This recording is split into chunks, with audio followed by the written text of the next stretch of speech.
If one paycheck disappears, will your family survive the month? For most middle-class households, the answer is no. But here's the truth. You don't need two incomes or a six-figure salary to build a safety net.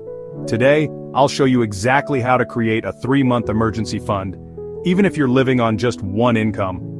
Welcome back to Elite Growth Maps, where we turn small financial steps into long-term generational wealth. If you're a parent or breadwinner trying to secure your family's future, this channel is for you. Hit that subscribe button and let's build your emergency fund together.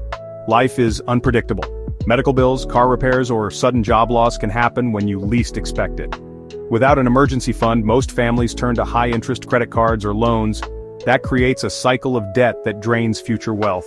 But with just 3 months of expenses saved, you'll protect your family from financial chaos and gain peace of mind. Step 1. Calculate your monthly survival budget.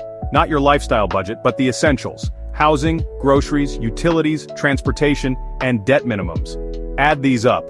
Multiply by 3. That's your emergency fund target. For example, if your essentials cost 10,000 Rand per month, your goal is 30,000. Simple, clear, achievable. Step 2. Start small, build fast. Looking at the full target can feel overwhelming. That's why we start small. Aim for 1,000 Rand or $100 first, then build toward 1 month, 2 months, and finally 3. Here's how. Automate your savings. Transfer money on payday before you spend it.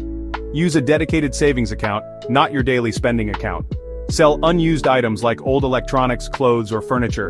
And consider side hustles: tutoring, freelancing, delivery apps, or a weekend gig. Step 3.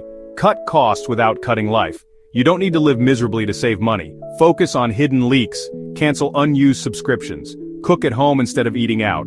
Compare grocery prices before shopping. Pack lunches for work or school. And swap one paid family activity with a free one each week.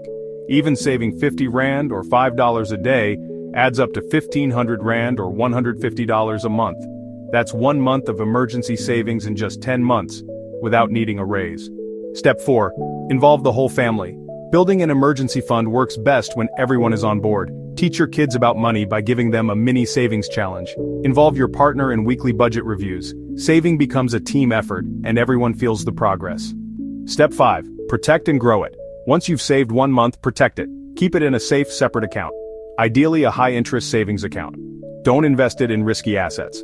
This money is not for growing wealth, it's for protecting it. Later, as you build more financial security, we'll explore how to multiply wealth. But step 1 is always safety. Let's recap. Step 1, calculate your target. Step 2, start small and build fast. Step 3, cut costs without cutting life. Step 4, involve your family. Step 5, protect it in the right account. Remember, small steps today prevent financial disasters tomorrow. Your next move. Grab the free 30-day family savings checklist in the description. It gives you daily, bite-sized actions to start saving today. And if you found this helpful, subscribe to Elite Growth Maps, because generational wealth starts with protecting your family today.